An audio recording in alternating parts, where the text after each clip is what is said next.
Bismillahirrahmanirrahim. Alhamdulillahirabbil alamin. Wassalatu wassalamu ala al-mab'uts rahmatan lil alamin. Nabiyina Muhammad wa ala alihi wa sahbihi wa man tabi'akum bi ihsanin ila yaumiddin. Amma ba'd. Ini majelis yang ke-18 dari pembahasan kita mengkaji kitab Al-Qawaid Al-Kulliyah wa Dhawabit Al-Fiqhiyah karya Al-Allamah Yusuf Ibn Al-Hasan Ibn Abdul Hadi yang dikenal dengan panggilan Ibn Al-Mibrad rahimahullahu ta'ala. Pada malam hari ini insyaallah ta'ala kita akan memasuki kaidah yang ke-80.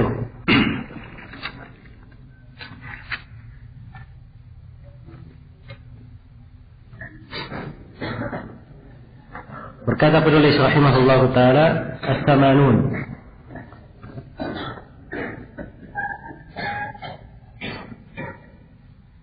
Kaidah yang ke-80. Fi anwa'il amlak. Ini berkaitan dengan bentuk-bentuk kepemilikan. Ya.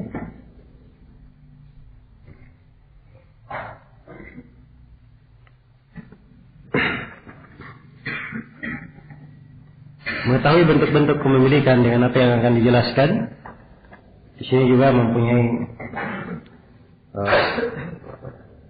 manfaat dan faedah dalam ilmu fikih, sehingga mudah seseorang itu membedakan antara akad jual beli, akad sewa menyewa, ya, dan selainnya. Kata beliau rahimahullah, al-amlaku iddatun. Kepemilikan itu ada beberapa bentuk. Yang pertama, taratan yaqa'ul mulku 'alal 'aini wal manfa'ah. Kadang kepemilikan sekaligus terhadap barang dan terhadap manfaatnya. Wa huwal ghalib. Dan ini yang merupakan kebanyakan.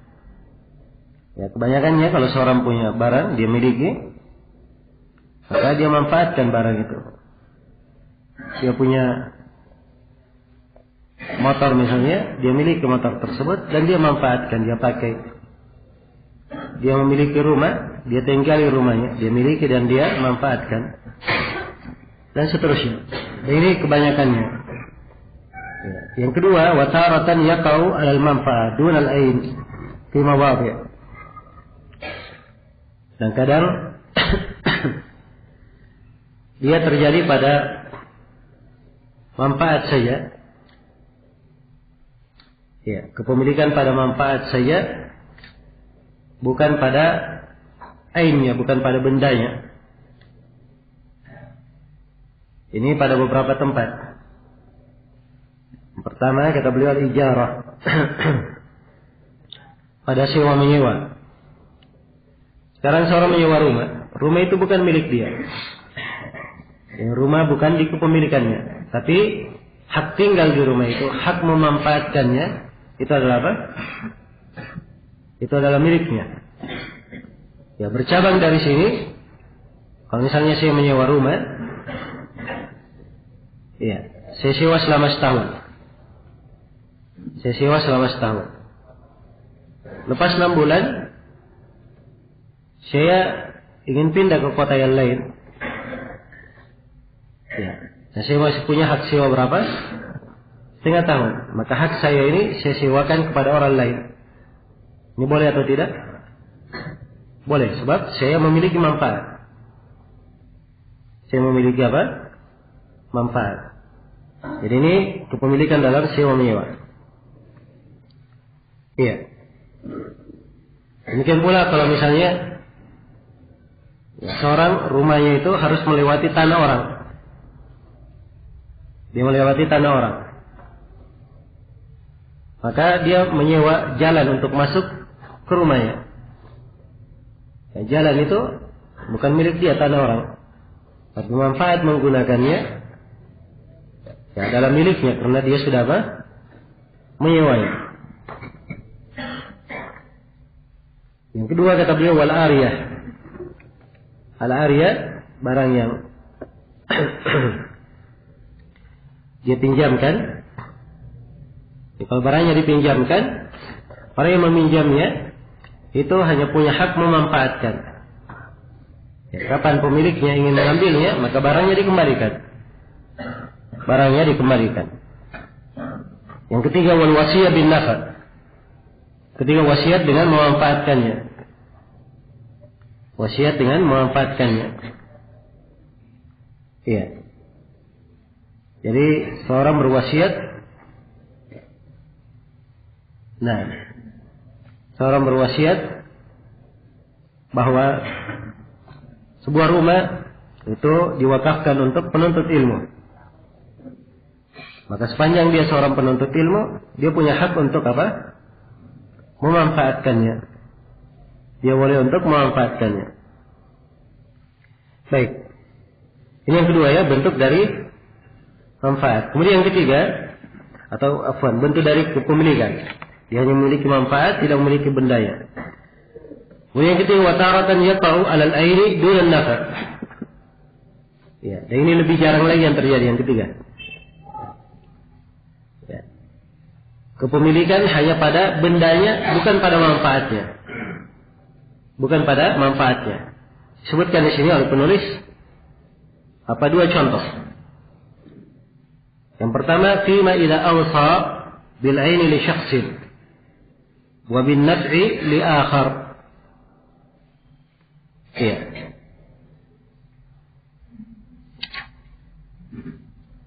Baik. Ya, contoh yang ketiga tadi wasiat ya. Yang wasiat bin nafa yang kedua tadi. Dan saya beri contoh dengan wakaf ya. Kalau contohnya dengan wasiat, dia berwasiat bahwa si fulan atau rumah yang dia tunjuk rumahnya, rumah saya di jalan ini dan ini, ya itu boleh dimanfaatkan oleh si fulan, hanya manfaat saya. Itu wasiat bin nafa ya. Dan itu diperbolehkan sebab seorang berwasiat ya boleh dia berwasiat dengan manfaat saja sepanjang terpenuhi syarat-syarat wasiat yang lainnya. Baik, saya kembali kepada yang ketiga. Jadi yang ketiga, kepemilikan sifatnya terhadap benda bukan pada manfaat. Contoh, fima idza awsa bil aini li syakhsin wa bin naf'i lil akhar. Ya. Dia berwasiat bahwa rumah itu untuk si fulan, tapi yang memanfaatkan rumah itu orang lain, si fulan yang lain. Jadi bendanya rumahnya milik si fulan. Ya. Milik si fulan, tapi hak memanfaatkannya untuk tinggal di situ bukan hak dia. Itu hak orang yang lain yang diwasiatkan. Jelas ya? Baik. Contoh yang kedua, fima idza ajjaraha thumma ba'al ain. Wa bayyana anna lahu muajjarah. Iya. Fa fi muddati al-ijarah hiya ainun mamlukatun la yamliku al-mushtari naf'aha. Yang kedua, contohnya dia menyewakan rumah. Di rumah sudah disewakan kepada si A selama setahun. Setelah si A menjalani tinggal di rumah itu setengah tahun, maka pemilik rumah menjual rumahnya. Ya. Begitu dia jual, dia terangkan kepada siapa? Si pembeli bahwa rumah ini sekarang dalam status disewakan, di kondisi disewakan. Iya. Maka kalau engkau beli, orang yang menyewa di situ masih punya hak tinggal sampai berapa? Setengah tahun. Ya. Dia terangkan ya, kalau misalnya ada keterangan dari terima, ya. Misalnya si pembeli tidak mau, dia katakan selesaikan dulu urusanmu dengan orang yang kontrak, saya ingin langsung tinggal. Itu permasalahan lain ya. Karena itu penulis terangkan bentuknya, bentuk kejadiannya. Dia terangkan bahwa rumah ini sedang apa? disewakan dan dikontrakkan, dan dia setuju. Maka kata beliau, fa fi muddatil ijarah, maka sepanjang waktu penyewaan rumah ini setelah dibeli dan sepanjang waktu disewa 6 bulan itu tadi, ya ainun mamlukatun, ya la yamliku al-mushtari naf'aha, dia adalah barang yang sudah dimiliki, harta sudah dimiliki oleh siapa? Si pembeli, ya. Tapi si pembeli tidak memiliki manfaatnya selama berapa? 6 bulan. Nah, ini kejadian yang kedua ya. Baik, ini jenis kepemilikan. Nah, baik. Ini 3 jenis kepemilikan. Kepemilikan tidak keluar dari 3 jenis ini. Selesai sudah pembahasan tentang jenis-jenis kepemilikan. Kemudian kata beliau rahimahullah ta'ala, ya, ini 3 jenis ya disebutkan oleh penulis di sini. Dan ini kaidah juga diterangkan oleh Ibnu Rajab di Al-Fawaid. Dan beliau sebutkan bentuk yang lainnya.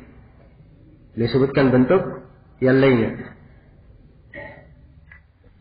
Nah, baik. Sekiranya itu yang 3 yang disebut oleh penulis di sini sudah cukup untuk kita pahami. Nah, berkaitan dengan buku Qawaid Ibnu Rajab, dia sebenarnya adalah mirip dengan buku yang kita baca sekarang ini. Namun Ibnu Rajab, ya, keistimewaan bukunya, dari setiap kaidah yang disebutkan, dia berusaha untuk tidak meninggalkan satu masalah pun dari pembahasan yang ada di buku fikih kecuali dia sebutkan di cabangnya. Iya. Sehingga luas pembahasan Ibnu Rajab. Ya, kemudian selain daripada itu, dia terangkan perselisihan di dalam mazhab Imam Ahmad kalau misalnya ada perselisihan. Ya. Tapi masalahnya buku ini, ya, dia ya perlu lebih lama untuk didalami. Nah, baik. Selesai sudah kaidah yang ke-80. Kita sekarang berpindah ke kaidah yang ke-81. Kata beliau rahimahullah, Al-Hadiyatu was-Samanun, kaidah yang ke-81. Ini kaidah yang ke-81, iya, tentang keadaan-keadaan yang pemilik tidak boleh ia berbuat sesuatu pada hak kepemilikannya. Jadi dia memiliki, tapi dia tidak boleh berbuat sesuatu tertentu di kepemilikannya. Ya, dimaklumi ya bahwasanya kalau seorang memiliki sesuatu, dia berhak menggunakannya. Ya, dia bebas di dalam menggunakannya, memanfaatkannya. Tapi ada keadaan-keadaan dia tidak boleh menggunakannya. Di sini disebutkan 5 tempat oleh penulis. Yang pertama al-muhrim fi shaidi. Yang pertama adalah seorang yang ihram. Di dalam apa? Di dalam as-shaid. Di dalam hewan buruan. Sebelum ihram dia memburu hewan, dapat hewan buruan. Ya, begitu dia masuk ke ihram, boleh dia makan hewan buruan? Jawabannya tidak boleh, sebab dia sedang apa? Sedang ihram, dan dia memburunya. Iya, ini yang pertama. Kemudian yang kedua, al-mawqufu alaihi la yatasarrafu fil mawqufi bil bait, atau ma yanqulul mulk. Ma yanqulul mulk, yang diwakafkan kepadanya. Iya. Dia tidak boleh berbuat pada apa yang diwakafkan itu, apakah dalam bentuk dia jual atau bentuk apapun yang memindahkan kepemilikannya. Dia hibahkan, dia wariskan, atau yang semisal dengan itu yang memindahkan apa? Kepemilikan. Ya. Jelas ya? Jadi seorang diberi buku. Ya. Ini saya tidak bahas apakah wakaf itu boleh pada Sesuatu yang bergerak atau tidak. Itu ada pembahasannya di pembahasan wakaf. Ya. Sekarang seorang diberi buku, dikatakan ini wakaf. Amanah ya? Amanahnya apa? Buku ini adalah wakaf. Ya. Jadi dia buku itu diwakafkan kepadanya, dia berhak untuk membacanya, memanfaatkannya. Tapi dia tidak boleh menjual buku tersebut. Sebab amanahnya apa? Wakaf. Ya. Tidak boleh dia jual. Dan tidak boleh dia wariskan. Nah, kalau amanahnya diwakafkan. Kalau misalnya sudah diwakafkan kepadanya, maka asalnya siapapun boleh untuk memanfaatkannya. Sebab amanahnya adalah wakaf. Cuma dia yang memegangnya. Baik, ini yang kedua ya. Kemudian yang ketiga, wasayyidu ummil walad. Mamnu'un min at-tasarrufi fima yanqulul milk. Adalah tuan ibu anak. Ya, seorang pemilik budak, dia menggauli budak perempuannya. Dan budak perempuan ini hamil. Ya. Kemudian melahirkan. Maka anak dari budak ini ikut ke siapa? Ikut ke ibu atau ikut ke ayahnya? Ikut ke ayah. Anaknya nanti bebas. Jelas ya? Dan ibu dari si anak itu disebut ummul walad. Budak apa? Ummul walad. Nah, sekarang kalau dia sudah ibu dari anaknya, maka si tuan tidak boleh menjual budak itu. Jelas ya? Tidak boleh dia jual ibunya. Ya. Ini masuk ke dalam kepemilikan, tapi dia dilarang untuk apa? Menjualnya. Ini yang ketiga. Kemudian yang keempat, warrahin titik-titik. Ya, sini kalimat titik-titik karena di asal manuskripnya ada dua kalimat katanya tidak terbaca, terhapus. Nah, ba'da qabdihi. Ya, kalau ada dua kalimat terhapus, ya mungkin saja kalimat itu ya mamnu'un min at-tasarrufi ba'da qabdihi, begitu. Ya. Seorang yang memegang atau seorang yang menggadaikan barangnya. Seorang menggadaikan barangnya. Si A, dia menggadaikan, si A meminjam uang dari si B. Ya, 10 juta. Dia gadaikan apa? Dia jaminkan motornya. Maka si A yang memiliki motor yang dia telah jaminkan kepada si B, dia tidak boleh tasarruf pada apa? Pada motor tersebut. Tidak boleh dia jual. Iya. Atau dia tidak boleh dia ada bentuk tasarruf di dalamnya. Ya.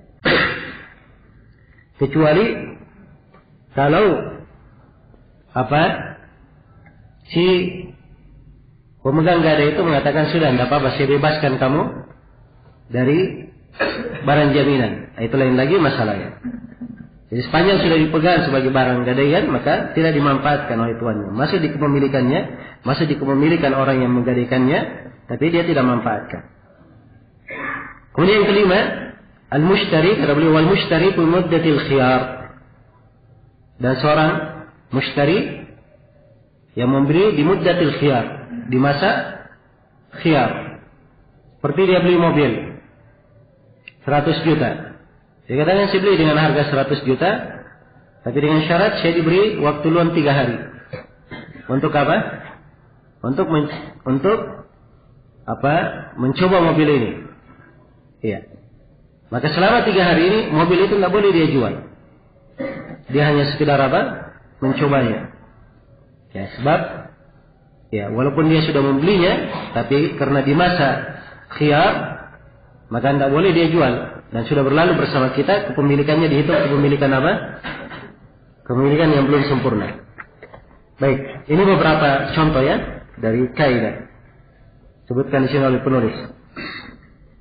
Nah, kemudian kaidah yang ke-82, kata beliau as-saniyatu was-samanun. Kaidah yang ke-82 fi ahkamil mar'ah, tentang hukum seputar mar'ah, seputar perempuan. Iya. C tidak, maksudnya beliau tidak ingin menerangkan seluruh hukum yang berkaitan dengan perempuan, tidak.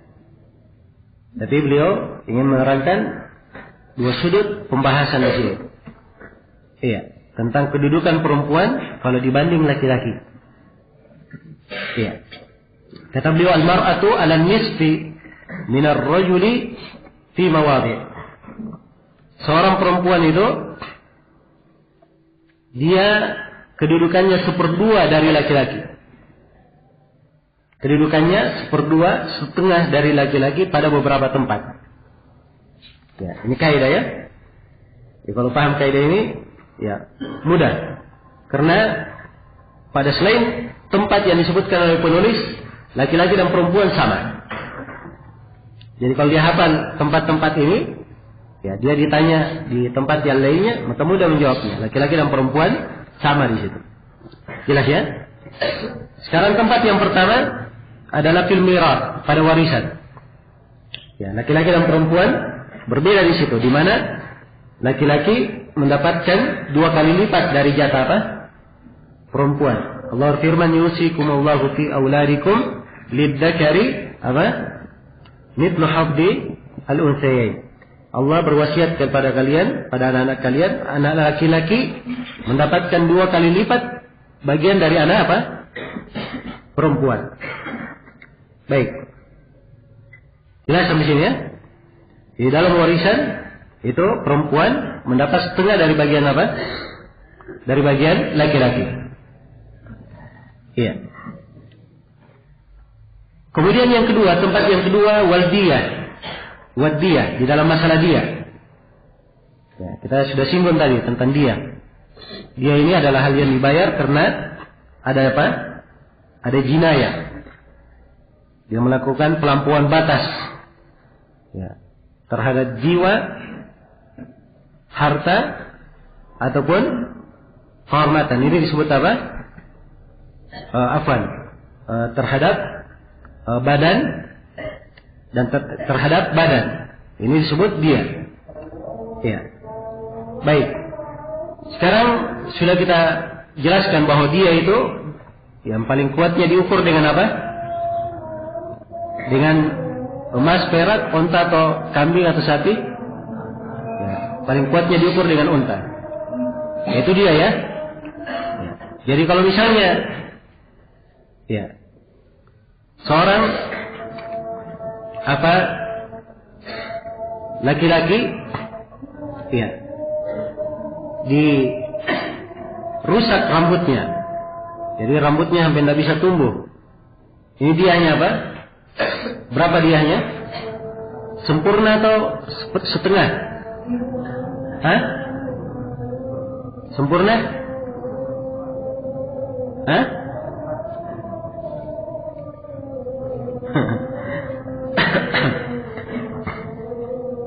Ya, dia dapat 1/4 ya. 1/4 dia. 1/4 dia berapa unta? Hah? 25 ekor unta. Baik. Kalau perempuan yang dirusak rambutnya, maka perempuan mendapat berapa? 1/2 dari dia laki-laki. Ini ketentuan disepakati oleh para ulama berdasarkan kitab yang ditulis oleh Amr bin Hazm yang menjelaskan ketentuan tentang dia. Dikatakan wadiyatul mar'a ala nisfi min diyatir rajul. Dan dia seorang perempuan itu 1/2 dari dia apa? Dari dia laki-laki. Ini yang kedua. Yang ketiga wal aqiqah. Di pembahasan akikah. Di mana kalau anak laki-laki berapa ekor kambing? 2 ekor kambing. Kalau anak perempuan 1 ekor kambing. Berarti perempuan setengah dari apa? Laki-laki. Kemudian yang keempat dalam masalah persaksian. Ya, dalam masalah syahadat. Sudah kita terangkan tadi, syahadat dalam harta boleh 1 orang laki-laki dan apa? 2 orang perempuan. Berarti di sini ya, asalnya 2 laki-laki, tapi 1 laki-laki ini boleh diganti dengan apa? 2 perempuan. Kalau begitu, perempuan adalah setengah dari laki-laki di dalam masalah saksi. Ya, dan saksi tersebut berkaitan dengan apa tadi? Berkaitan dengan hudud, qisas atau berkaitan dengan harta? Berkaitan dengan harta.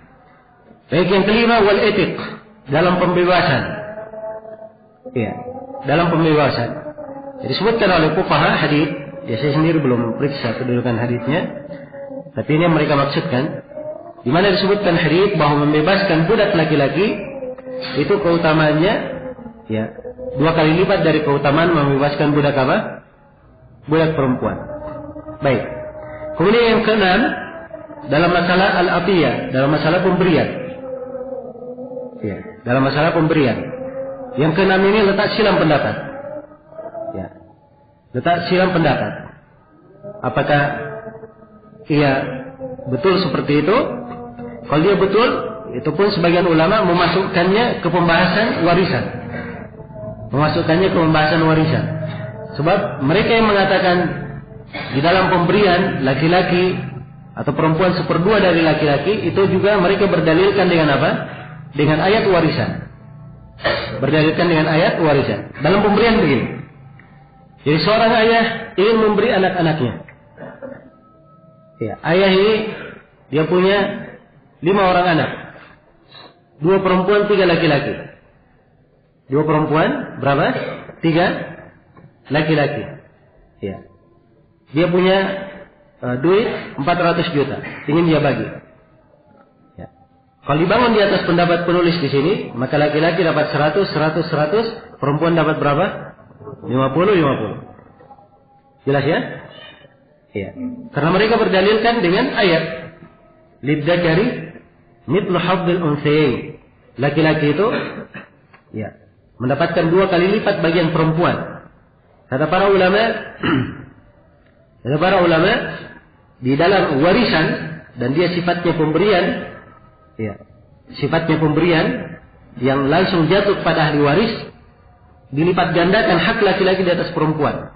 Ini menunjukkan bahwa adilnya di dalam pemberian, laki-laki mendapatkan 2 kali lipat dari apa? Perempuan. Dan sebagian para ulama berdalilkan dengan hadis An-Nu'man bin Bashir secara mutlak. Ya, ketika ayahnya Al-Bashir mendatangi Rasulullah, ya, minta supaya Rasulullah mempersaksikan bahwa Nu'man ini diberi pemberian. Ya, kata Nabi SAW, apakah seluruh anak-anakmu kamu beri seperti itu? Kata Nu'man ayahnya, kata Al-Bashir ayahnya, tidak. Hanya Nu'man saja. Kata beliau, kalau begitu saya tidak mempersaksikan apa? Kedustaan atau al-zur. Kemudian beliau berkata, i'dilu baina auladikum, berbuat adillah antara anak-anak kalian. Dari konteks ini, ya, sebagian ulama berpendapat harus adil, laki-laki sama bagiannya perempuan. Harus adil, laki-laki sama bagiannya apa? Sama bagiannya dengan perempuan. Baik, ini pendapat yang kedua. Walaupun kebanyakan ulama kita menguatkan dan memfatwakan pendapat yang pertama. Itu yang biasa kita dengar dari Syekh Shalal Fauzan kalau ditanya, beliau katakan dalam pemberian laki-laki 2 kali lipat dari pembagian apa? Perempuan. Itu juga yang difatwakan oleh Syekh Ahmad An-Najmi, ya, dan selainnya. Ya, kalau Syekh Sa'ad Asy-Syitri di syarah beliau terhadap Umdatul Ahkam, beliau kelihatannya condong berpendapat sama pembagiannya. Ala kulli hal ini yang keenam, anggaplah dia benar di sini perempuan 1/2 laki-laki. Tapi ya, sebagian ulama tidak menghitungnya di keenam, tapi dihitung kemana? Di pertama saja. Ya, karena itu yang masyhur yang kita hafal dari guru-guru, laki-laki 1/2 dari perempuan, ya, atau perempuan 1/2 dari laki-laki pada 5 tempat. Itu biasanya yang kita hafal dari para guru. Ini 2 kali saya dengar di majelis guru kita, ya, ahli hadis masa ini, Al-Musnid, dan tokoh ulama fikih di kalangan Hambaliyah, yaitu Syekh Abdul Aziz Ibn Aqil, ya, hafizahullah taala. Ya, biasanya beliau di majelis sering mengulangi. Ya, dan kemarin 2 kali saya hadir majelis beliau di musim umrah. Ya. 2 kali itu pula beliau mengulangi 2 faedah ini. Ya, mengulangi faedah ini bahwa perempuan 1/2 dari apa? Laki-laki. Pada 5 tempat beliau sebutkan. Karena memang di kebanyakan ya buku disebut pada 5 tempat. Nah, dan beliau sebutkan juga faedah bahwa seorang budak 1/2 dari orang merdeka juga pada 5 tempat. Juga pada 5 tempat. Ini kaidah lain ya. Sudah berlalu bersama kita 2 tempat. Nah, pada apa itu? Budak 1/2 dari apa? Orang bebas. Ayo. Yang pertama. Masa iddah. Yang kedua.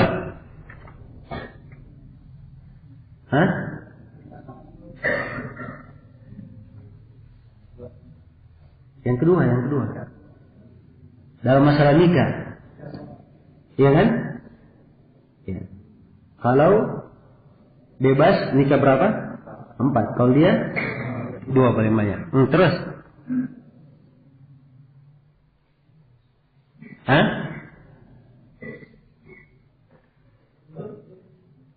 Dalam masalah hudud? Ya. Baik, di masalah had. Terus. Ya, dan kelihatannya ada juga di masalah mahar. Ya.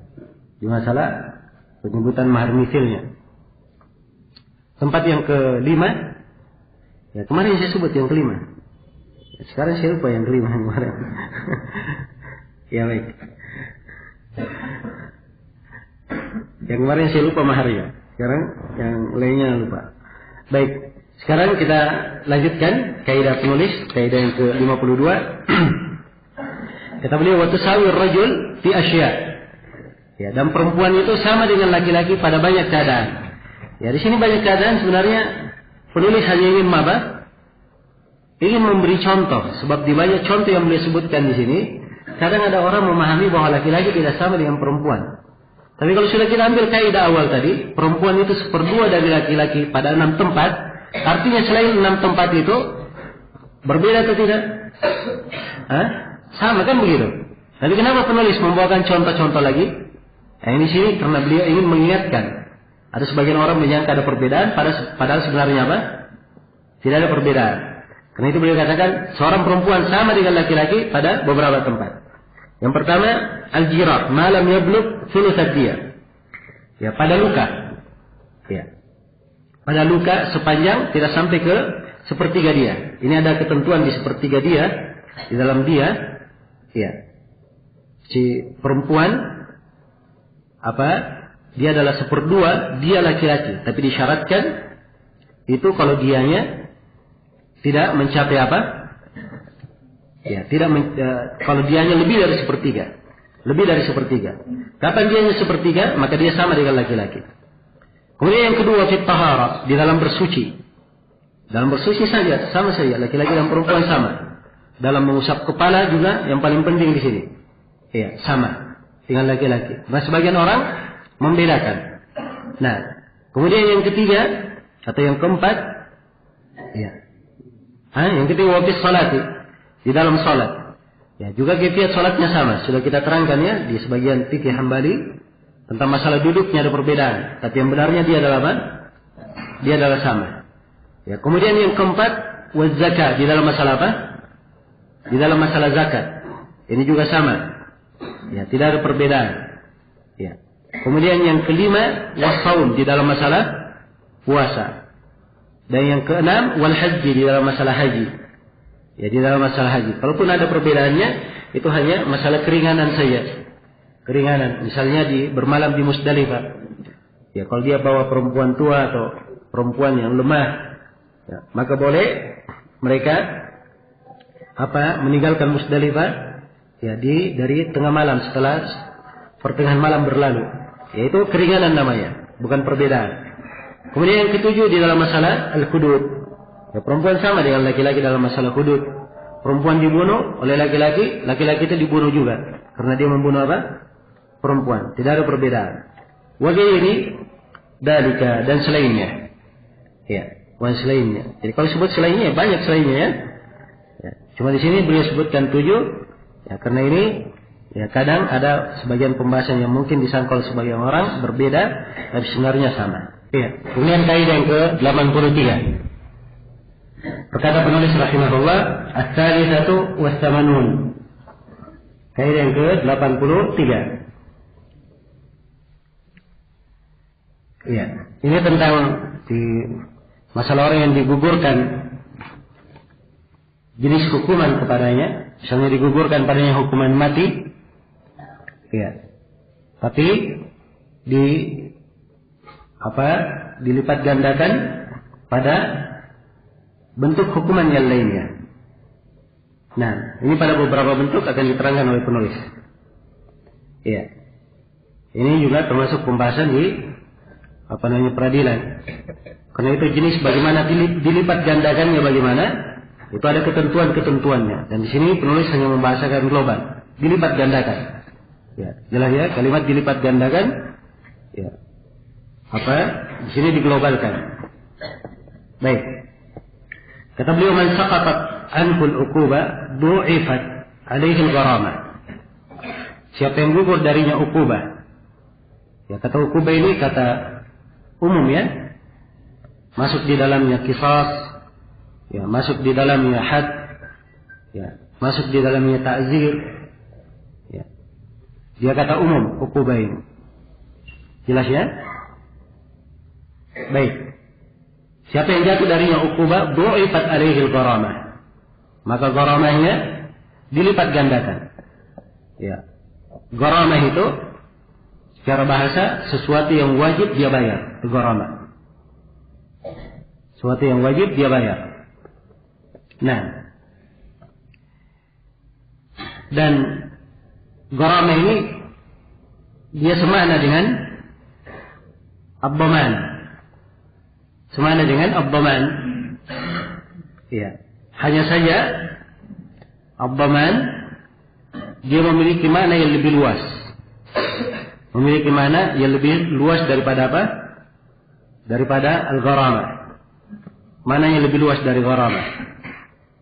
Nah, sebab dhaman itu dia kadang menjamin di masalah hutang, dia kadang menjamin menghadirkan orang yang berhutang, ya, atau menghadirkan badannya, dia kadang menjamin kerugian.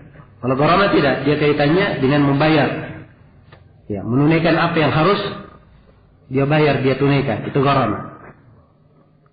Iya. Baik. Kemudian penggunaan kata gharamah harus dipahami ya, bahwa penggunaan kata gharamah itu juga, ya, dia bisa bermakna ta'addi, ya, melampaui batas pada jiwa maupun pada badan, pada harta. Itu disebut juga kalau dia misalnya melakukan sebab itu, maka dia diqisas misalnya, maka qisas itu disebut gharamah juga bagi dia. Ya. Dia membayar dia itu disebut apa? Gharamah juga. Ya, atau dia membayar arsh misalnya, ya, dia juga disebut gharamah. Atau dia membayar gurrah kalau membebaskan budak, itu juga disebut gharamah.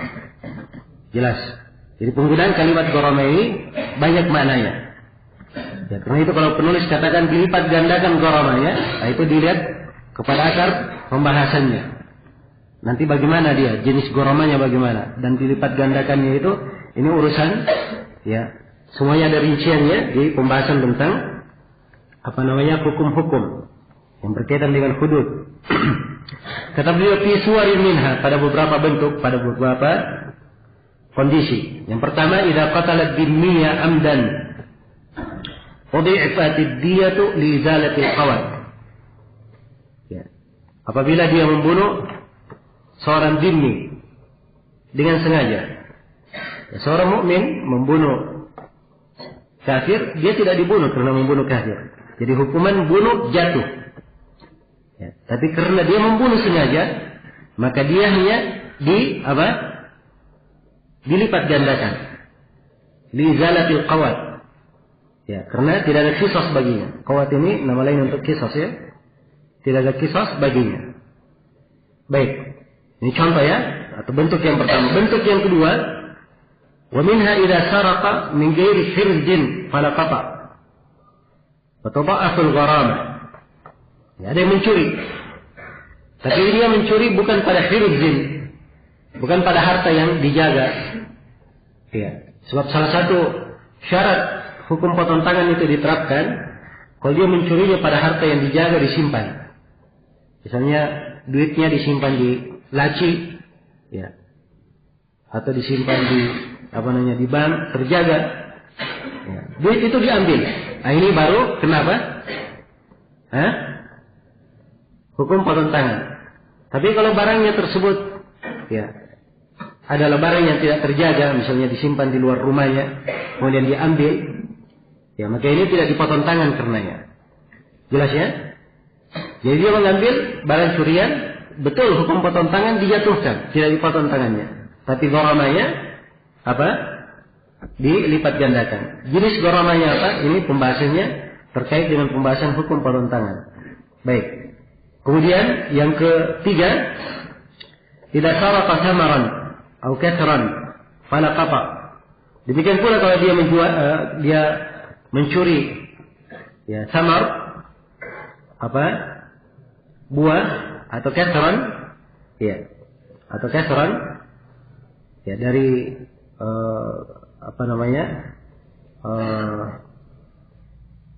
pucuk korma, ya, maka tidak dipotong. Ya, sebab ini sesuatu, ya, tidak sampai ke batasan yang dia dengannya dipotong tangan karena itu. Ada batasan tertentu yang disyaratkan. Nah, harus sampai ke batasan itu, dia mencurinya, baru dia dipotong tangan. Ini sesuatu yang tidak mengharuskan dipotong tangannya. Tidak dipotong tangannya, tapi karena dia mencuri, tudha'afu wa tudha'aful gharamah. Gharamahnya dilebihkan, dilipat gandakan. Wa minha idza katama dhallata tudha'aful gharamah. Demikian pula kalau dia menyembunyikan barang temuan. Ya, orang yang menyembunyikan barang temuan, ini tidak dipotong tangannya, bukan dianggap dia mencuri, sebab barang temuan dia sembunyikan, dan barang temuan itu bukan sihir. Ya, maka kalau dia sembunyikan, dilipat gandakan apa? Gharamanya. Kemudian yang kelima, kata beliau, idza qala al-a'war aina sahihin fala qisas. Ya, fala qisas. Ya, seorang yang a'war, dia picok, ya, sebelah matanya buta.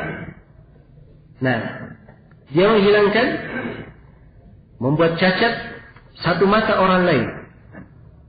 Maka di sini tidak bisa dikisas dengan langsung dikasih cacat juga, dicacatkan matanya. Ya, dia tidak bisa dikisas. Karena kalau dicacatkan matanya satu lagi, berarti dia buta. Dan ini tidak seimbang dengan apa? Ya, jadi yang dia cacatkan matanya buta sebelah, kalau dia dicacatkan juga, dia tidak menjadi buta sebelah, tapi buta dua-dua. Ini namanya israf dalam kisas, dan ini tidak diperbolehkan. Betul hukum kisas dia langsung dibutakan matanya yang satu, dijatuhkan. Tetapi gharamanya dia apa? Dilebihkan. Ya, harusnya mata itu kan dihitung berapa mata? Dua mata dihitung berapa dia? Satu. Jadi kalau hilang satu mata, berapa dia dapatkan? 1/2 dia. Tapi karena dia mau diminta kisas, dihilangkan matanya tidak bisa, ya, maka dianya yang apa? Dilipat gandakan. Karena itu kata penulis, wa talzamuhu ad-diyatu kamilatan. Maka dia harus membayar dia secara sempurna. Dia secara sempurna, bukan setengah lagi dia bayar, harus dia bayar 100 ekor onta. Kemudian kata beliau, minha as-saraqatu minal ghanimah fala qata wa tudha'aful gharamah. Demikian pula mencuri dari ghanimah, itu tidak dipotong tangannya. Iya. Tidak dipotong tangannya. Nah, karena itulah hadis-hadis yang menjelaskan tentang ada sebagian orang yang mencuri ghanimah, itu tidak dinukil bahwa Nabi SAW menjatuhkan hukum potong tangan pada mereka. Ya, hanya disebutkan dosa, ya. Ya, tidak dipotong tangannya, tapi gharamanya di apa? Gharamanya dilebihkan. Baik. Ini contoh, ya, menunjukkan bahwa ada, ya, sebagian ketentuan yang dijaga di dalam peradilan. Ya, jadi setelah diketahui hukum-hukum itu tetap pada sesuatu, ada kadang ukubah dijatuhkan, tapi di sisi lain, ya, supaya adil, maka ditingkatkan gharamahnya di hukuman yang lainnya. Selesai sudah kaidah yang ke-83. Kemudian penulis berpindah kepada kaidah yang ke-84. Kata beliau, ar-rabi'atu was-samanun. Kaidah yang ke-84. fima la yudman bil itlaf, tentang apa-apa yang tidak diganti kalau dia rusak. Tidak ada dhaman. Tidak ada dhaman kalau dia rusak. Dhaman itu sudah kita terangkannya sama dengan gharama. Dia kewajiban untuk membayar, tapi dhaman lebih umum lagi. Ya, tanggung jawab. Ya, tidak ada tanggung jawab kalau dia rusak. Asalnya kalau seorang merusak barang orang lain, dia bertanggung jawab. Ya, karena merusak barang orang. Jelas ya? Tapi ini ada beberapa perkara, kalau dia rusak, ya, tidak ada masalah. Ya, jelas ya? Kalau dia rusak tidak ada masalah, tidak ada dhaman di situ. Diberi contoh di sini oleh penulis. Yang pertama, al-khamar. Kata beliau, ma la yudmanu bil itlaf asya. Apa yang tidak ada dhamannya karena dirusak, ada beberapa perkara. Yang pertama, al-khamar. Ya. Pertama adalah apa? Al-khamar. Minuman keras. Ya. Ada minuman keras, dia tumpah minumannya. Jelas ya? Dia bayar dhaman? Jawabannya tidak. Karena memang Nabi sallallahu alaihi wasallam perintah. Ketika turun pengharaman khamar itu ya membasahi jalan-jalan di mana? Di kota Madinah, karena dibuang. Baik. Karena itu tidak ada dhaman di sini. Ya, dan dari kisah Nabi membuang khamar itu diambil pendalilan umum oleh para ulama. Segala hal yang sifatnya seperti itu tidak ada dhaman. Tidak ada dhaman. Jelas ya? Baik. Kemudian yang lainnya kata beliau wa alatul lahwi. Ya, dan alat musik. Ya, alat musik kalau dirusak itu tidak ada apa? Tidak ada dhaman. Ini dihukum peradilan. Kalau memang ada alat musik dia rusak, orang yang memiliki alat musik ini marah, dia datang ke pengadilan mengadu, maka ya di pengadilan tidak akan memberikan apa? Ya, hukum karena itu tidak ada apa? Tidak ada dhaman. Nah, demikian pula wa alatul khamri. Ya, dan alat untuk membuat khamar. Ya, idza lam yuntafa biha fi ghairihi. Apabila tidak dipakai pada selainnya. Jadi memang alat khusus dibuat untuk apa? Untuk membuat khamar saja. Tidak ada manfaat lain alat itu kecuali untuk bikin khamar. Ya, kecuali kalau alatnya ada manfaat lain, ya. Misalnya dia ember. Ya, ember dipakai untuk khamar, dipakai juga untuk apa? Yang lainnya. Maka jangan embernya dihabisin semua. Ya. Jelas ya? Kata beliau Nass Ahmad ala ihraqi baitul khamar. Dan Imam Ahmad memberikan nas boleh membakar rumah yang khusus dipakai apa? Minum khamar. Iya. Nah. Ya ini sudah tahu ya. Saya akan memberi peringatan. Ya. Coba ini kalimat membakar rumah. Ini hukumnya apa? Ya, ingkar pada hal yang sifatnya ya di fasilitas umum. Dan ini wewenangnya penguasa. Wewenangnya penguasa. Jelas ya? Jadi kalau dia menuntut misalnya dari polisi yang membakar, ada polisi atau pihak berwenang membakar tempat minum khamar, ya, dituntut ke pengadilan, maka tidak ada tuntutan bagi mereka. Sebab ini adalah hal yang apa? Hal yang tidak ada nilainya. Kalau dirusak, tidak ada dhaman. Nah, kemudian yang keempat, wa kutubus sihri wat tanjim. Buku-buku sihir dan buku-buku apa? Ilmu nujum, ilmu perbintangan. Ini dari ilmu kesyirikan, kekufuran. Ya, maka membakarnya tidak ada masalah. Ya. Membakarnya tidak ada masalah, tidak ada dhaman. Yang kelima wal kalb, dan anjing. Kalau anjingnya diburu, ya misalnya mati, ya seorang berjalan dia tabrak anjing, maka tidak ada dhaman. Ya, jelas ya? Tidak ada dhaman. Itu hukum Islam. Ya, kalau ada dhaman itu biasanya hukum rimba atau hukum selain hukum Islam. Ya. Kalau membayar denda. Ya. Di sebagian wilayah di timur sana, itu dahsyat kalau orang tabrak anjing itu. Ya, bisa lebih mahal daripada mobilnya. Ya. Baik. Ya, selesai ya sudah tentang masalah ada barang-barang yang tidak dijamin. Ya, tidak ada dhaman, ya tidak ada tanggung jawab kalau dia rusak. Iya, baik. Dan ada sebagian keadaan juga diberikan pendalilan, seperti Imam Al-Bukhari memberi judul bab di pembahasan tentang isti'dan, orang yang tidak meminta izin melihat ke rumah orang tanpa izin. Pemilik rumah dia lempar orang tersebut, kena matanya, hilang matanya, atau cacat matanya. Apakah dia kena baman? Jawabannya tidak. Ya, jawabannya tidak. Ini juga dari masalah ya, tapi tidak disebut di sini oleh penulis. Dan itu dari dalil untuk kaidah ini. Baik, selesai sudah kaidah yang ke 84. Kemudian kata beliau kaidah yang ke 85. Kaidah yang ke 85 kata beliau fi asbabi man'i waqa'il mubah. Ya, ini tentang sebab-sebab tidak boleh melakukan hubungan suami istri dengan perempuan yang dihalalkan baginya, dengan istri yang dihalalkan baginya. Ya, jadi ada keadaan-keadaan suami tidak boleh berhubungan dengan istri. Dan ini karena beberapa sebab. Beliau akan menyebutkan 4 sebab. Kata beliau asbabu man'i waqa'il mubahati arba'atun. Ya, sebab tidak boleh menggauli perempuan yang dibolehkan baginya ada 4. Ya, karena perempuan yang dibolehkan bagi seorang lelaki ada 2, istri dan budak. Karena itu beliau bahasakan mubah, beliau tidak bahasakan istri. Ada 4. Yang pertama ibadah. Karena perempuan itu melakukan ibadah. Ya. Fala yajuzu wata'us sha'im, as-sha'imah. Maka tidak boleh seorang lelaki menggauli perempuan yang sedang berpuasa, karena dia sedang sedang beribadah. Nah, sedang beribadah. Maksudnya di sini puasa Ramadan ya. Maksudnya puasa apa? Puasa Ramadan. Ya, adapun selain dari puasa Ramadan itu di bawah pilihan, boleh dia lanjutkan, boleh dia tidak. Yang kedua wal muhrimah. Ya, perempuan yang sedang melakukan ihram. Ya, kalau ihram ini sama sekali tidak diperbolehkan walaupun dia adalah manasik haji atau umrah yang sunnah baginya.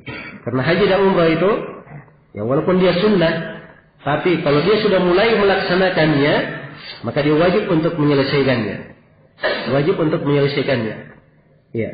Dan ini tidak ada pembahasan ibadah yang kalau sudah mulai dilaksanakan wajib untuk diselesaikan kecuali pada pembahasan haji dan umrah. Karena Allah firman, wa atimmul haji wal umrata lillah. Ya, sempurnakanlah haji dan umrah itu karena Allah. Baik. Jadi perempuan yang ihram ini tidak boleh digauli karena dia melakukan ibadah. Demikian pula wal musalliyah, perempuan yang sedang salat. Fi salati inda biqil waqt. Ya. Pada salat kalau waktunya sudah sempit. Nah, misalnya salat asar. Ya, 5 menit lagi habis waktu asar, masuk maghrib. Ya. Jelas ya, ini tidak boleh diganggu, dibiarkan salat. Baik, ini yang pertama ya. Ya, tidak boleh karena apa? Karena ibadah. Kemudian yang kedua, wa mani'un fil mahal. Ya, tidak boleh karena ada halangan pada tempat untuk melakukan hubungan itu. Ya, dan ini jelas. Terus memberi contoh kal haidi, seperti perempuan yang sedang haid, wan nifas dan perempuan yang sedang nifas, wal istihadha dan perempuan yang istihadha. Ini 3 contoh. Ya, semuanya diterima kecuali haid, kecuali istihadha. Sebab perempuan istihadha itu tidak sama dengan apa? Tidak sama dengan haid. Dan pendapat yang lebih kuat di kalangan ulama bahwa perempuan yang istihadha boleh untuk boleh untuk digauli. Jadi istihadha ini dikasih catatan bahwa pendapat yang lebih kuat dibolehkan, tidak dilarang. Kemudian yang ketiga, wa mani'un fil fa'il. Ya. Ada yang tidak dibolehkan karena ada penghalang pada orang yang akan melakukannya. Ya. Orang yang akan melakukannya. Kasaumihi wa ihramihi wa dhiharihi. Seperti orang yang sedang melakukan puasa. Orang yang berpuasa ini, yang sedang berpuasa ini, tidak boleh dia melakukan hubungan suami istri. Karena dia sedang apa? Sedang berpuasa. Wa ihramihi. Orang yang sedang ihram, dia tidak boleh melakukan hubungan dengan istrinya. Karena dia sedang apa? Sedang ihram. Wa dhiharihi. Demikian pula dia sedang mendihar istrinya. Dia katakan engkau seperti punggung ibuku. Ya, maka tidak boleh dia apa? Menggauli istrinya sampai dia membayar kafar. Wa kufrihi idza kanat az-zawjatu muslimatan. Demikian pula kalau dia kafir apabila istrinya muslimah. Ya. Istrinya muslimah.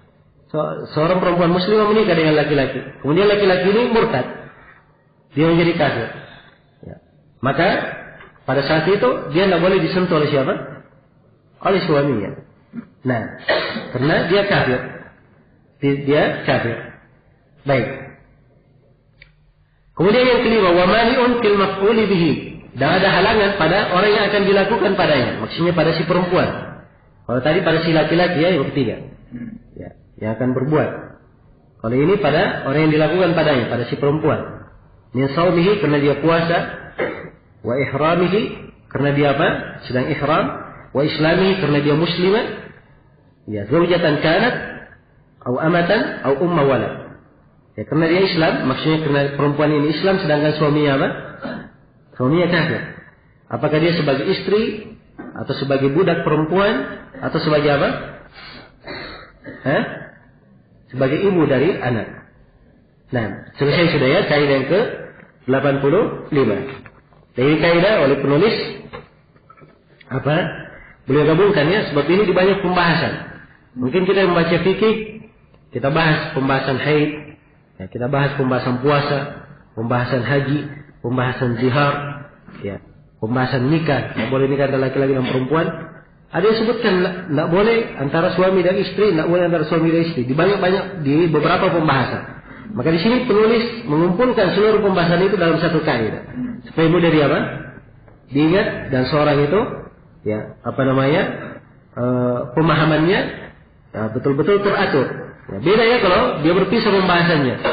Beda kalau dia berpisah pembahasannya. Inilah pentingnya, salah satu pentingnya mengenal ya, qawaid dan bawabit. Baik. Kemudian kaidah yang ke-86. Ya. Kaidah yang ke-86 ini tentang masalah apa? Ya, tentang masalah hukum-hukum seputar dhaman. Ya. Dhaman ketika terjadi kerusakan atau apa hilangnya kebaikan pada sesuatu. Ya. Dan pembagian dhaman yang akan diterangkan oleh penulis ini ditinjau kepada sebab dan orang yang melakukannya secara langsung. Baik. Kata beliau rahimahullah akan lebih jelas ya dengan keterangan dan contoh yang akan disebut oleh penulis. Kata beliau, "Idza wujida fil itlaqi sababun wa mubashir." Ketika terjadi itlaq, ketika terjadi talaf, ya, rumah terbakar, atau talaf namanya, rusak, hancur. Ya. Apa? Nah, kemudian kambing mati. Ya, itu apa namanya? Itlaq juga. Ya. Ketika mobil hilang, ini juga apa? Itlaq namanya. Jelas ya?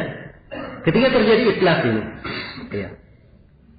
Tentunya ada kejadian seperti ini, ada namanya dhaman. Ya. Jaminan. Ya. Hukum-hukum seputar jaminan ini, ya, banyak pembahasannya, salah satunya di kaidah ini. Dan di sini beliau ingin membagi tentang dhamannya dilihat kepada orang yang melakukannya secara langsung dan sebabnya. Baik. Di sini beliau sebutkan, kata beliau rahimahullah, ya, ila thalathati aqsam, yang qasama dzalika ila thalathati aqsam. Ini terbagi 3. Kata beliau, qismun ad-dhamanu ala sabab duna al-mubashir wa huwa fi suwarin minha. Ada satu bagian, ya, dhaman jaminan atau yang bertanggung jawab, dhaman yang bertanggung jawab adalah pada sebabnya, bukan pada orang yang melakukannya secara apa? Secara langsung. Ya, bukan pada orang yang melakukannya secara langsung. Dan ini pada beberapa kejadian. Ya, pada beberapa kejadian. Baik, beliau kasih di sini 2 contoh. Contoh yang pertama, idza syahidu bil amdiya indal hakim bil qatl faqatal thumma raja'a asy-syuhud fadhaman 'ala asy-syuhud. Ya. Sekarang ada beberapa masuk kepada al-hakim, kepada qadhi, kepada pimpinan negara, atau kepada siapa yang diwakilkan. Mereka mengangkat tuntutan kepada si fulan, bahwa si fulan itu telah membunuh dengan sengaja. Jelas ya? Si fulan telah membunuh dengan sengaja. Nah, diangkat ke hakim. Mereka saksi ini 4 orang mempersaksikan semuanya. Ya. Karena ada 4 orang yang mempersaksikan, hakim menjatuhkan hukum bahwa si fulan dia dibunuh karena apa? Membunuh orang. Terjadi qisas, kan begitu? Ya. Sekarang si fulan yang diqisas ini oleh al-hakim, ya, qadhi dijatuhkan hukum diqisas, dia pun dijatuhkan hukum wajib dan mati, meninggal. Ya, selesai qisasnya. Setelah selesai kisahnya, 4 orang yang berkesaksian palsu ini, mereka bertobat, rujuk dari persaksiannya. Ya. Sekarang rujuk dari apa? Persaksiannya. Ini siapa yang menanggung? Yang melakukan langsung siapa? Al-hakim yang melakukan langsung, yang membunuh, kan begitu? Tapi yang menjadi sebab siapa? 4 saksi dusta ini. Maka di sini yang menanggung kejadian siapa? Ya, yang menanggung kejadian adalah sebab, bukan orang yang melaksanakannya langsung. Karena itulah kata penulis fadhaman ala syuhud. Dhamannya ditanggung oleh para saksi. Ya, karena itu telah kita terangkan, mereka yang rujuk dari saksinya ini juga diberikan dijatuhkan hukum bunuh semuanya. Jelas ya? Dijatuhkan hukum bunuh sama. Ya, pada semuanya, pada 4 orang. Jelas ya? Baik. Ini yang pertama. Yang kedua, contoh yang kedua. Kata beliau, minha idza qala a'tiq abadan wa aliya saman. Ada orang yang berkata, ya, bebaskan budakmu, saya menanggung apa harganya. Ya. Fa'al, maka tuannya ini mengerjakan fa'ataq, dia bebaskan budaknya. Ya. Dia bebaskan budaknya. Jelas ya? Ya. Maka di sini siapa yang menanggung setelah dibebaskan budak ini? Siapa yang menanggung hartanya? Sebab orang yang mengatakan tadi bebaskan. Jelas ya? Ya. Bukan tuannya yang membebaskannya, tapi siapa? Orang yang berkata bebaskan budakmu, saya menjamin. Ya. Maka dhaman terhadap dia, karena dia yang apa? Yang menjadi sebab. Jelas ya? Kemudian ini bagian yang pertama. Bagian yang kedua, bentuk yang kedua. Ya. Kalau dilihat kepada pelaku langsung dan sebab, bentuk yang kedua, ad-dhaman 'ala al-mubashir duna sabab. Dhaman ditujukan kepada orang yang melakukan langsung, bukan kepada sebab. Bukan kepada orang yang menjadi sebab. Wa huwa fi suwarin minha.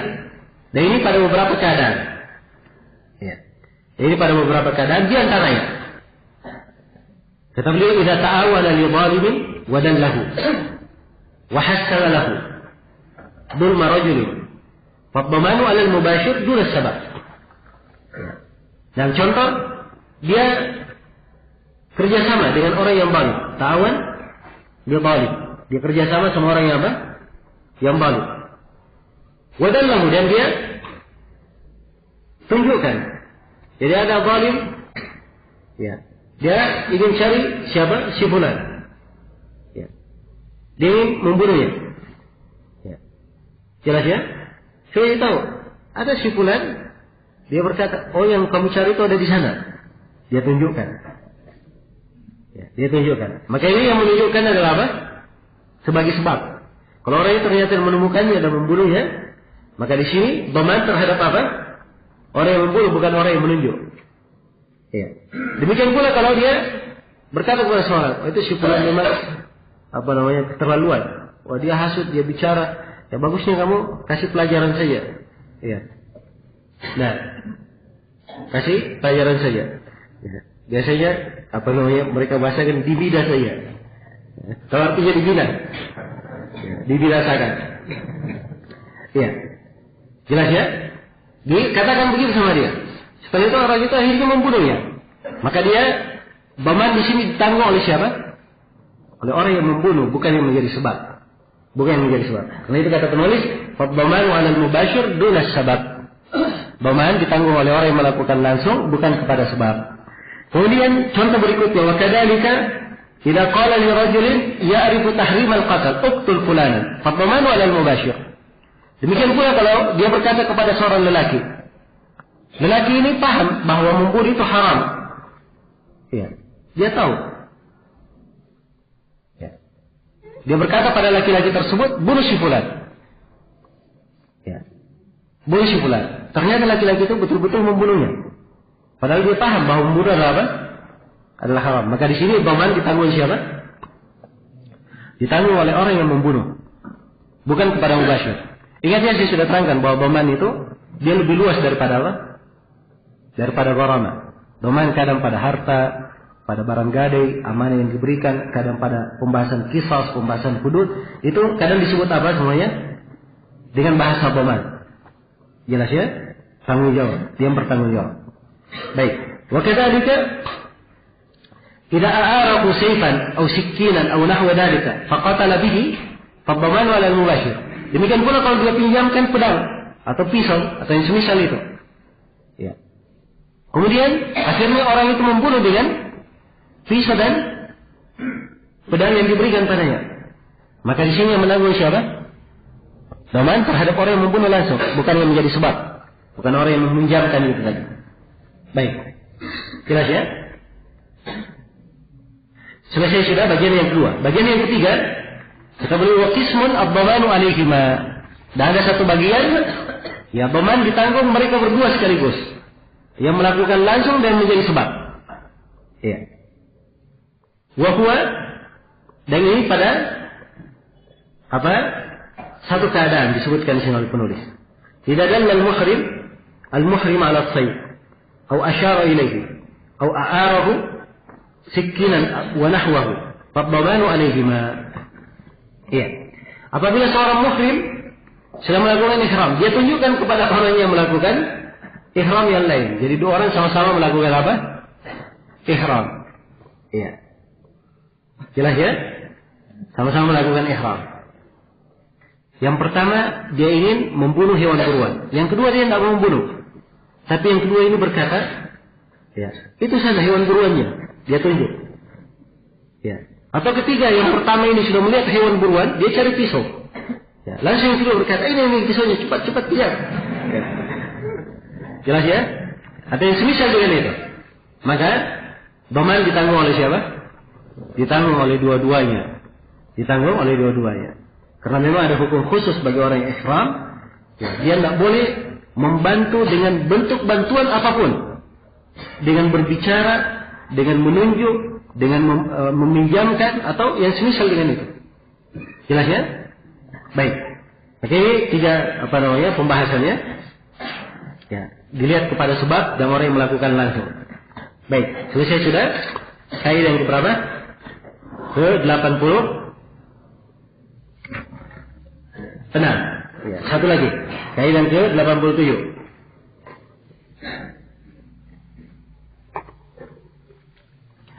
Ya, kata beliau, as-sabi'atu was-samanun. Kaidah ke-87.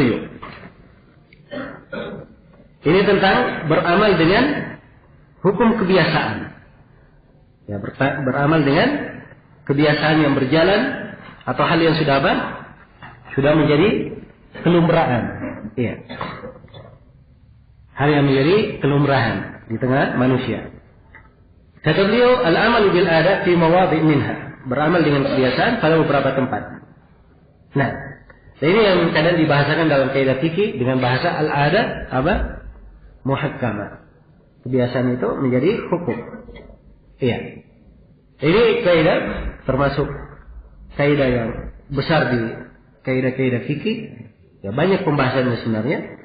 Dan di sini penulis ingin memberi contoh di dalam buku fikih tentang hal ini. Kata beliau fi mawadhi, dalam beberapa tempat, minha di antaranya. Karena itu beliau tidak katakan fi mawadhi titik, tapi beliau katakan minha, harus di antaranya. Sebab contohnya banyak. Ya, jelas ya?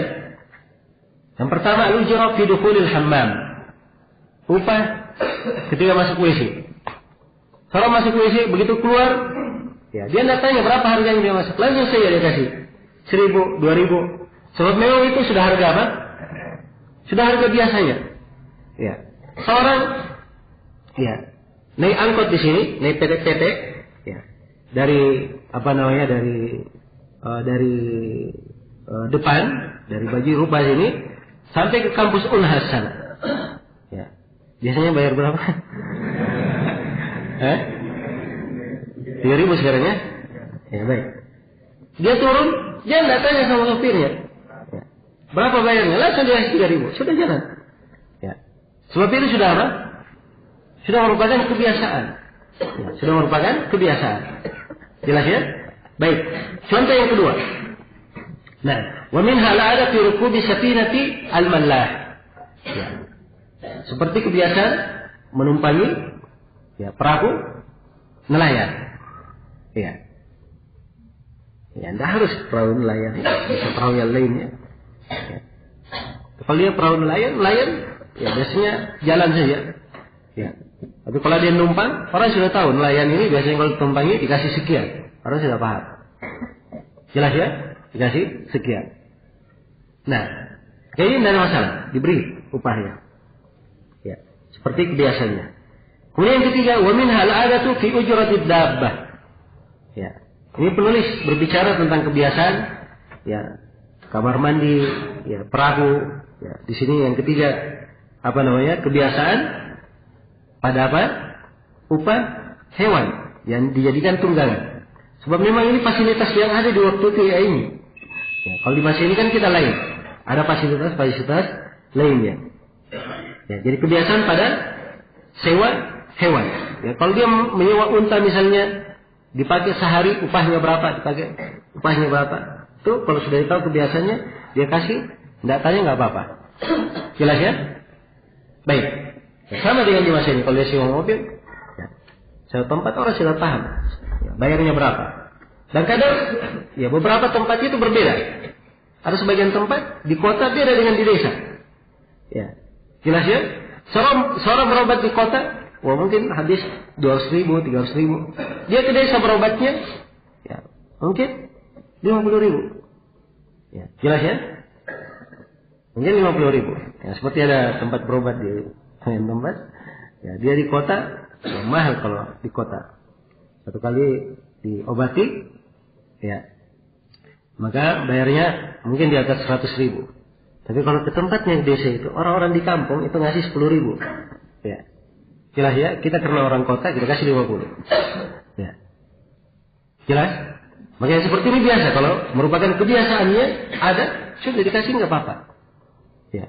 Nggak boleh dikatakan, oh di kota saya 100.000. Ya. Di sini, ya, nggak boleh kita harus bayar juga 100.000. Tidak.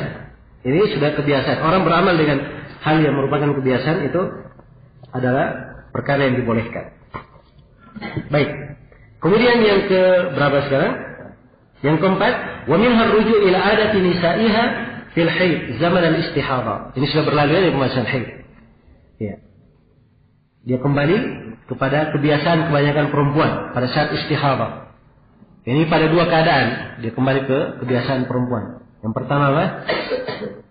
Nah, perempuan istihadha yang apa yang pertama? Yang pemula. Dia belum pernah haid sebelumnya, begitu haid langsung istihadha juga. Ini kembali kepada apa? Kebiasaan kebanyakan perempuan. Dan yang kedua, perempuan yang mana? Yang lupa masa haidnya. Ya, ketika keluar haidnya, ternyata istihadha juga. Ya, tidak bisa dia bedakan, tidak ada kebiasaan. Maka di sini dia kembali kepada kebanyakan apa? Kebiasaan kebanyakan para perempuan. Kemudian yang kelima, kata beliau, minha hadiyatu al-muqtarid jaizatun idza kanat al-adatu biha. Demikian pula hadiah orang yang meminjam itu diperbolehkan. Kalau biasanya dia memberi hadiah. Jelas ya? Ya, karena kaidah umumnya di dalam orang yang meminjam, kapan si A meminjam dari si B, ya, maka si A ini tidak boleh memberi hadiah kepada siapa? Kepada si B. Tidak boleh memberi hadiah kepada si B. Sebab itu dihitung apa? Dihitung riba. Ya. Si A misalnya, saya misalnya memberi modal kepada seorang buka toko. Ya, orang ini sudah buka toko. Ya. Ya. Suatu saat saya datang beli ke toko tersebut. Saya beli ke toko tersebut. Begitu saya beli orang tersebut, ya saya diberi harga miring, dikurangi harga, diberi hadiah. Boleh saya terima? Jawabannya tak boleh. Sebab dia sedang apa? Berhutang pada saya. Ya. Dan dia mengurangi karena saya apa? Karena dia berhutang kepada saya, ini tidak diperbolehkan. Kecuali di satu keadaan. Kalau biasanya memang sebelum berhutang sering memberi hadiah. Ya. Si A biasanya, ya, kalau dia pulang dari perjalanan atau dia turun ke laut, pulang dari laut, biasanya singgah ke rumah, anak diberi ikan misalnya. Itu kebiasaan, biasa dia beri. Suatu hari dia minjam dari saya beri duit pinjaman. Dia masih tetap bawa ikan, boleh saya terima? Ya, boleh. Sebab sini diketahui bahwa pemberian bukan karena pinjaman, tapi karena biasanya dia apa? Memberi. Ya. Kalau dia memberi karena pinjaman, ini hal yang tidak apa? Hal yang tidak diperbolehkan. Baik. Kemudian yang keenam, ya, yang keenam, kata beliau, minha fil wadi'ah yalzamu hibbuha fi ma tuhfadhu bihi adatan. Demikian pula pada wadi'ah, ya, dia diberikan barang titipan. Ya, barang titipan. Ternyata barang titipannya rusak, hilang. Ya. Maka ini bagaimana dalam pamannya? Akan datang nanti kita sebutkan, ya, bahwa dia menanggung kehilangan kalau misalnya dia teledor di dalam menjaga barang titipan itu, ya, atau dia menelantarkannya, maka ini dia wajib menanggung apa? Hilangnya atau rusaknya barang titipan. Ya, tapi kalau dia sudah jaga dengan hal yang biasanya, dititipi kambing, dia sudah ikat kambingnya, sudah dibikinkan kandang, dimasukkan ke kandang, itu sudah biasa. Ya, sudah hal yang merupakan kebiasaannya dijaga. Ternyata hilang, dicuri orang. Ya. Dia wajib membayar? Mengganti kambing? Jawabannya tidak wajib, sebab dia sudah jaga. Ya, seperti umumnya orang menjaga kambing itu disimpan di kandang. Ya, tidak harus kambingnya dibawa ke rumahnya, dia tidur bersama. Ya. Ya, ini namanya berlebihan, ya. Ya. Baik. Jadi dilihat pada penjagaan yang sifatnya kebiasaan. Baik, selesai sudah. Kaidah yang ke-87. Ya, ini kaidah yang ke-88. InsyaAllah ta'ala kita undur pada pertemuan besok insyaAllah ta'ala. Ya, mudah-mudahan seperti yang direncanakan, mudah-mudahan pembahasan kitab ini bisa kita selesaikan 2 pertemuan lagi. Ada 2 pertemuan lagi insyaallah ta'ala. Ya, dan semoga insyaallah ta'ala di waktu asar kita sudah mulai membahas pembahasan ilmu ushul fiqh.